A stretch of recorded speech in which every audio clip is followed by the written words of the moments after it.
ओम शांति। आज की मुरली का सार। मीठे बच्चे, तुम अभी पुजारी से पूज्य बन रहे हो। पूज्य बाप आए हैं तुम्हें आप समान पूज्य बनाने। प्रश्न है, तुम बच्चों के अंदर कौन सा दृढ़ विश्वास है? उत्तर है, तुम्हें दृढ़ विश्वास है कि हम जीते जी बाप से पूरा वर्षा लेकर ही छोड़ेंगे। बाप की याद में यह पुराना शरीर छोड़ बाप के साथ जाएंगे। बाबा हमें घर का सहज रास्ता बता रहे हैं। सुनते हैं मुख्य पॉइंट्स। पहली पॉइंट, अभी तक भी कई अपने को पूरा पहचानते नहीं हैं। मोटे रूप से जानते हैं और मोटे लिंग रूप को ही याद करते हैं। मैं आत्मा बिंदी हूँ, बाप भी बिंदी है, उस रूप में याद करें। ऐसे बहुत थोड़े हैं। नंबरवार बुद्धि है ना। अभी तुम बच्चे जानते हो हम आत्मा बिंदी हैं। इतनी छोटी सी आत्मा में 84 जन्मों का पार्ट है। यह भी तुमको समझाना पड़े, नहीं तो सिर्फ कहते ज्ञान बहुत अच्छा है, भगवान से मिलने का रास्ता बड़ा अच्छा बताते हैं, परंतु मैं कौन हूँ, बाप कौन है, यह नहीं जानते। सिर्फ अच्छा अच्छा कह देते हैं।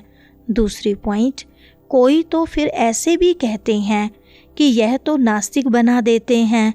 तुम जानते हो ज्ञान की समझ कोई में भी नहीं है। तुम समझाते हो अभी हम पूज्य बन रहे हैं। हम किसकी पूजा नहीं करते हैं, क्योंकि जो सबका पूज्य है, ऊंच से ऊंच भगवान, उनकी हम संतान हैं। वह है ही पूज्य पिता श्री। उनके सिवाय और कोई पूज्य बना न सके। पुजारी जरूर पुजारी ही बनाएंगे। दुनिया में सब हैं पुजारी। तुमको अभी पूज्य मिला है जो आप समान बना रहे हैं। तीसरी पॉइंट, बाप आते हैं एक बार, उनको जानना भी एक बार होता है। आते भी एक ही बार संगम युग पर हैं। पुरानी पति दुनिया को आकर पावन बनाते हैं। अभी बाप ड्रामा प्लान अनुसार आए हैं, कोई नई बात नहीं है।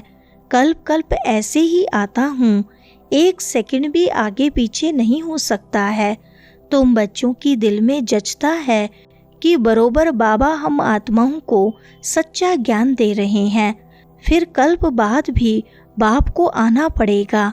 बाप द्वारा जो इस समय जाना है वह फिर कल्प बाद जानेंगे। चौथी पॉइंट, बाप समझाते रहते हैं कि स्टडी पूरी तब होगी जब विनाश के लिए सामग्री तैयार होगी। फिर तुम समझ जाएंगे आग जरूर लगेगी। तैयारियां तो होती रहती हैं ना, एक दो में कितना गर्म होते रहते हैं। चारों तरफ भिन्न भिन्न प्रकार की सेनाएं हैं, सब लड़ने के लिए तैयार होते रहते हैं। कोई न कोई अटक ऐसी डालते जो लड़ाई जरूर लगे। कल्प पहले माफिक, विनाश तो होना ही है। तुम बच्चे देखेंगे, आगे भी बच्चों ने देखा है एक चिंगारी से कितनी लड़ाई लगी थी। पांचवी पॉइंट, बाप समझा रहे हैं कि अपनी आत्मा को योग बल से पवित्र बनाओ।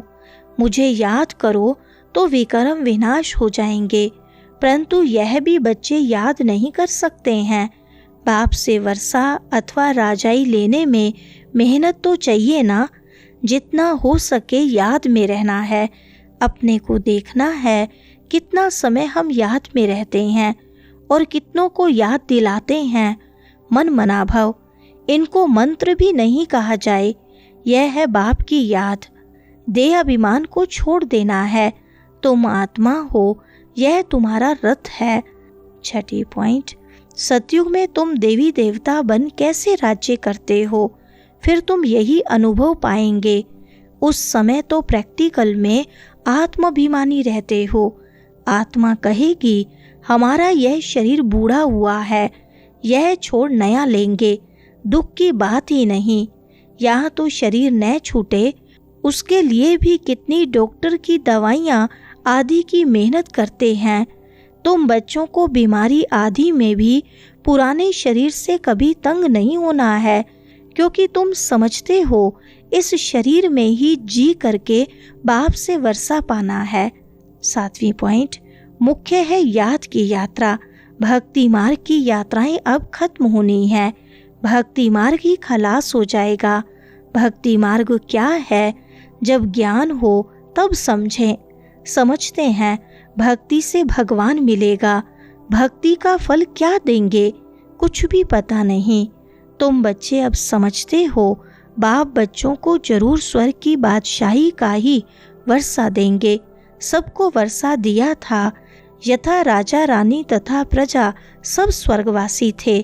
बाप कहते हैं 5000 वर्ष पहले भी तुमको स्वर्गवासी बनाया था, अब फिर तुमको बनाता हूँ। फिर तुम ऐसे 84 जन्म लेंगे। 8वीं पॉइंट, अनेक बार बाप से वर्षा लिया है। बाप कहते हैं जैसे लिया था फिर लो। बाप तो सबको पढ़ाते रहते हैं। दैवी गुण धारण करने के लिए भी सावधानी मिलती रहती है। अपनी जांच करने के लिए साक्षी हो देखना चाहिए कि कहाँ तक हम पुरुषार्थ करते हैं। कोई समझते हैं हम बहुत अच्छा पुरुषार्थ कर रहे हैं। प्रदर्शनी आदि का प्रबंध करता रहता हूँ ताकि सबको मालूम पड़ जाए कि भगवान बाप आया हुआ है। मनुष्य बेचारे सब घोर नींद में सोए हुए हैं। ज्ञान का किसी को पता ही नहीं है तो जरूर भक्ति को ऊंच ही समझेंगे। 9वीं पॉइंट, अभी तुमको मालूम पड़ा है ज्ञान का सागर बाप ही है। वही भक्ति का फल देते हैं। जिसने जास्ती भक्ति की है उनको जास्ती फल मिलेगा। बुढ़ियों आदि के लिए भी बहुत सहज कर समझाते हैं। अपने को आत्मा समझ बाप को याद करो बस, और कोई तकलीफ नहीं देते हैं। शिव बाबा की याद में शरीर छोड़ देते हैं तो वह फिर संस्कार ले जाते हैं। स्वर्ग में जरूर आएंगे। जितना योग उतना फल मिलेगा। मूल बात है चलते फिरते जितना हो सके याद में रहना है। अपने सिर से बोझा उतारना है। जानते हैं आधा कल्प से बच्चों ने तकलीफ देखी है, इसलिए तुमको सहज रास्ता बताते हैं वर्षा लेने का। 10वीं पॉइंट, भल शिव की भक्ति तो दुनिया में बहुत करते हैं, बहुत याद करते हैं, परंतु पहचान नहीं है। अभी तुम समझते हो, हम अच्छी रीति जानते हैं। तुम कहेंगे हम जाते हैं बाप दादा के पास। बाप ने यह भागीरथ लिया है। भागीरथ भी मशहूर है। इन द्वारा बैठ ज्ञान सुनाते हैं। यह भी ड्रामा में नूंद है। कल्प कल्प इस भाग्यशाली रथ पर आते हैं। तुम जानते हो कि यह वही है जिसको श्याम सुंदर कहते हैं।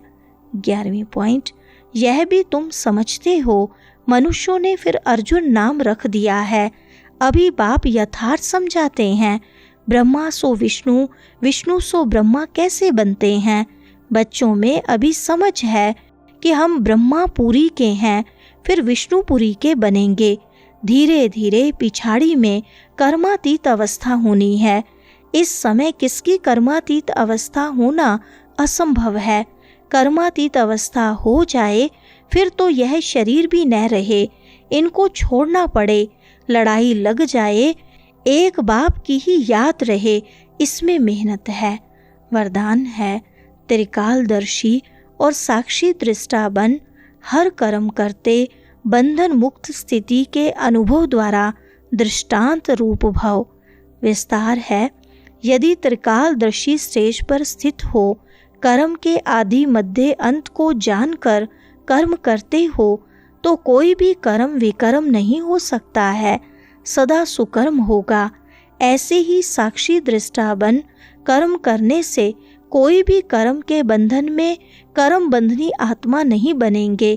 कर्म का फल श्रेष्ठ होने के कारण कर्म संबंध में आएंगे, बंधन में नहीं। कर्म करते न्यारे और प्यारे रहेंगे तो अनेक आत्माओं के सामने दृष्टांत रूप अर्थात एग्जाम्पल बन जाएंगे।